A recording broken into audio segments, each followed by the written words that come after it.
And we're back for the last thematic block today, which is one of the two blocks that we are explicitly dedicating to diversity dimension. Here we will be focusing on LGBTQ+ and its role in the workplace. To do it today, I have two amazing guests with me, and this is Rafał Dembe, who works for Diamonds Awards. Am I right? I would say I'm volunteering for LGBT Diamonds Awards. It's a voluntary-based initiative. Got it. Thank you for clarifying. And we have Szymon Martyniak, who works for Diversity Hub in the mental health helpline. Great to have you here. Thank you. Great to be here. And my pronouns are he, him. Great. Thank you. Thank you for adding. We will be focusing on something that we call LGBTQ+ friendly work environment. But again, as we practice it a lot today, let's make sure that we're all on the same page with regards what does it mean. Szymon, maybe let's start with you.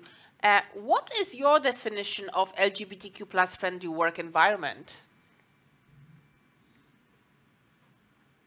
I would like to start with this thought that actually, as a white, gay, cisgendered male, I'm quite privileged. So it's important for me to include all the members of the community and not only thinking about people like me, because I think that also in this panel, that's quite interesting that we are two men speaking here on behalf of the LGBTQ+ community and allies.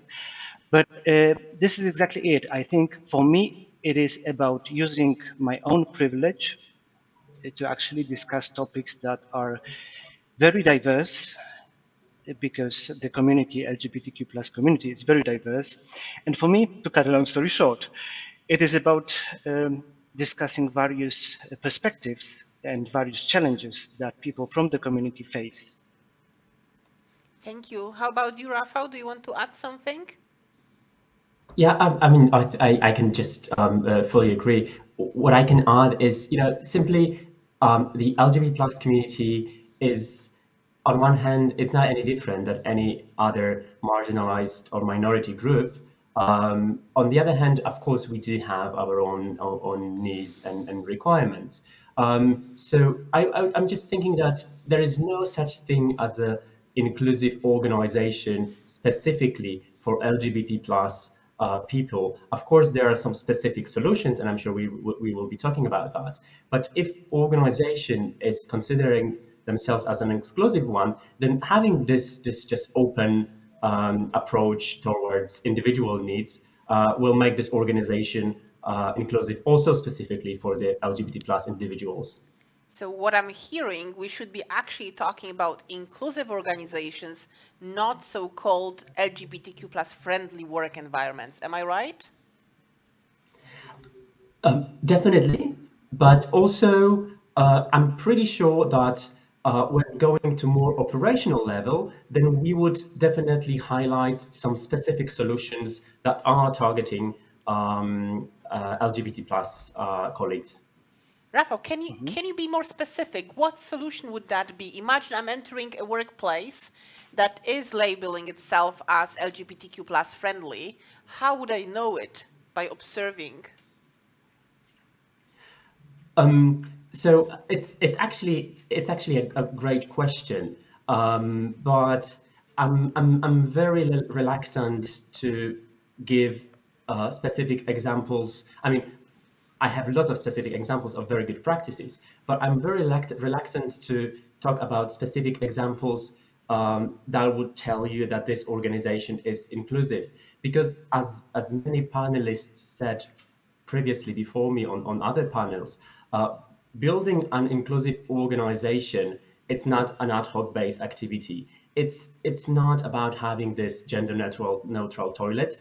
Of course, it is important. It's not about using pronouns, but even though it is important, it's the whole strategic approach that an organization have towards diversity and inclusion. And I really love to quote something I've heard from Susanna Romancova, that was one of the speakers on the previous edition. She basically said that when a company has an issue with logistics, they do not organize a logistics awareness week. They do analyze the problem, then they allocate resources, they take actions, and that's also how you work with LGBT plus inclusion. There is no shortcut. So as I said, it's not like there are some few tips or few indicators that because of them you can say that this organization is LGBT friendly. But obviously, I'm happy to share also some good practices as well. Thank you. What I'm hearing again is the holistic approach, right? As we all benefit from it. Go ahead, Szymon. I was just about to ask you for a contribution here. Thank you very much. And talking about specific actions, because when we think about LGBTQ plus community, the community is very diverse. But I think that's very common in the community that when we think about inclusion, probably there are 3 layers. So we have the being visible, being effective, and being connected.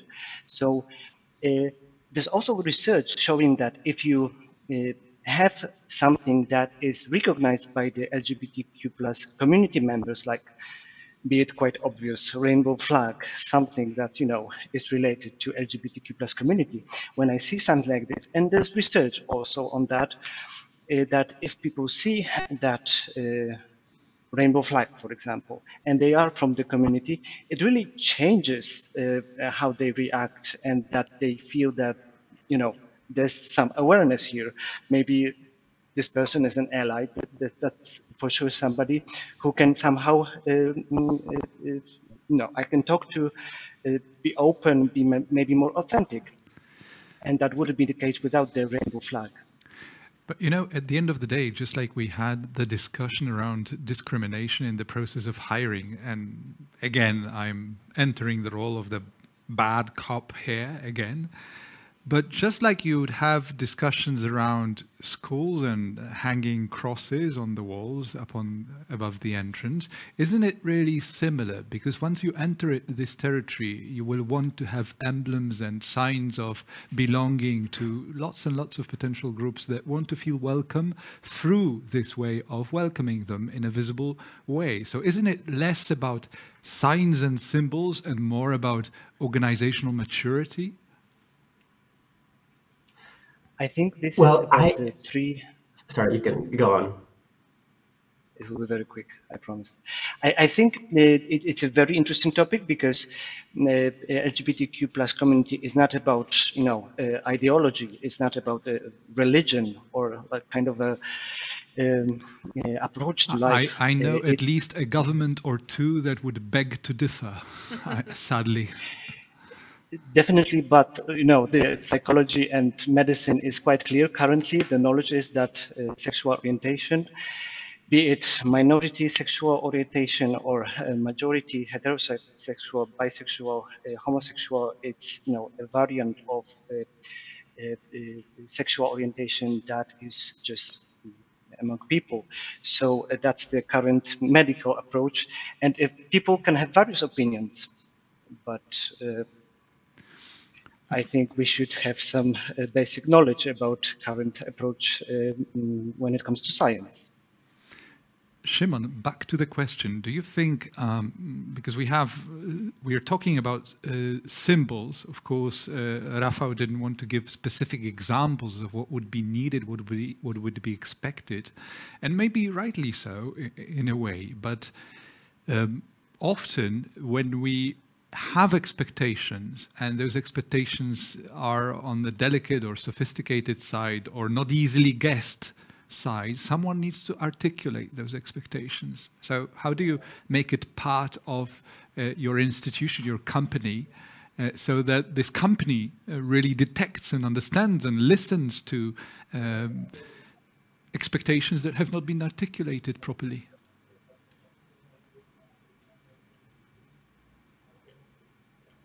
Is it me, or is it more for Szymon? You choose, gentlemen. You choose. So maybe if I can, I would be very happy just in a couple of words also to address your previous question about these symbols and if we need them or we don't need them. I think it's also worth to mention, it's even in our labor code that the employer can make some affirmative actions for some underprivileged groups. And just to I'm a financial planning manager, so finance numbers and so on that are very important to me. So let me just quote a few. So just last year, there was this report about the LGBT plus population, specifically here in Poland. It was released by Campaign Against Homophobia. And it says that 98% of LGBT population in Poland face microaggression just within last 2 years. That 69% of the population, the LGBT population, first faced some form of violence.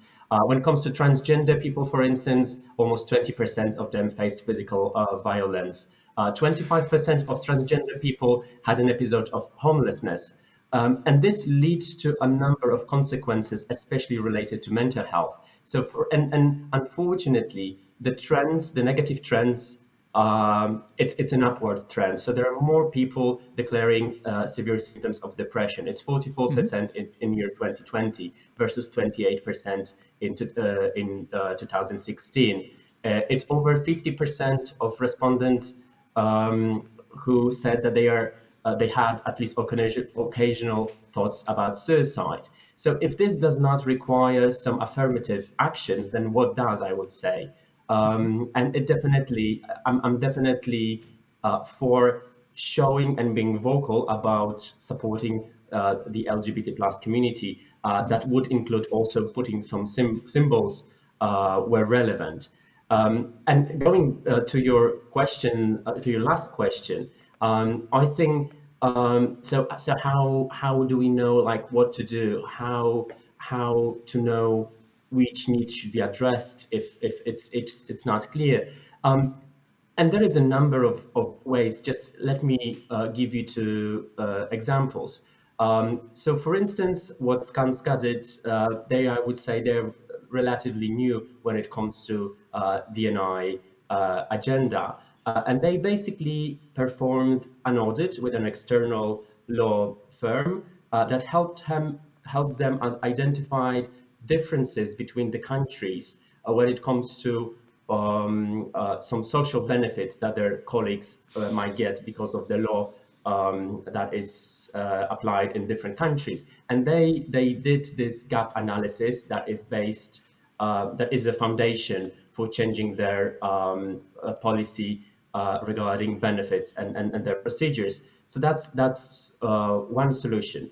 Another example is Deloitte, who they actually had a longer sessions with a lot of their LGBT plus employees that shared their experience and identified areas that could be improved to make their work experience in the professional environment better. And also then this was followed by HR workshops and workshops with some leadership teams. And then it was based on for further actions. So there could be a lot of different approach, but I would say it should be really based on some kind of research and in-depth analysis rather than brainstorming and ad hoc ideas. Absolutely. Thank you very much. Thank you, Rafał, for a very insightful perspective. We have a question coming from Kamil. Many times queer community is exploited only for pinkwashing. How would you counteract that? Isn't visibility without actions adding to that? Szymon, would you like to relate? Definitely it is. Definitely it is. And I've seen it. I've lived it. And in many occasions, I think the visibility part is also very difficult in some geographies, like being visible, to visibly show that you care about human rights, that you care about LGBTQ plus community is challenging. And I think sometimes this is the only thing that is done, but it is crucial. It's start of a process. And then you have to think about how to be effective. So how to actually include LGBTQ plus community in your procedures, the equal coverage of medical insurance, life insurance, etc. So is the kind of irony, yeah, like you would have the biggest climate events on the planet supported by the biggest plastic polluters on the planet, right? So it's the same similar situation, isn't it?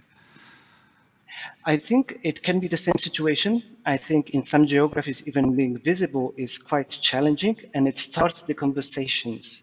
Without being visible, you cannot actually be effective, or because you have this visibility part, effectiveness, so procedures, some documents in HR, for example, that cover, that address the needs of the LGBTQ plus community, and then you have connectedness.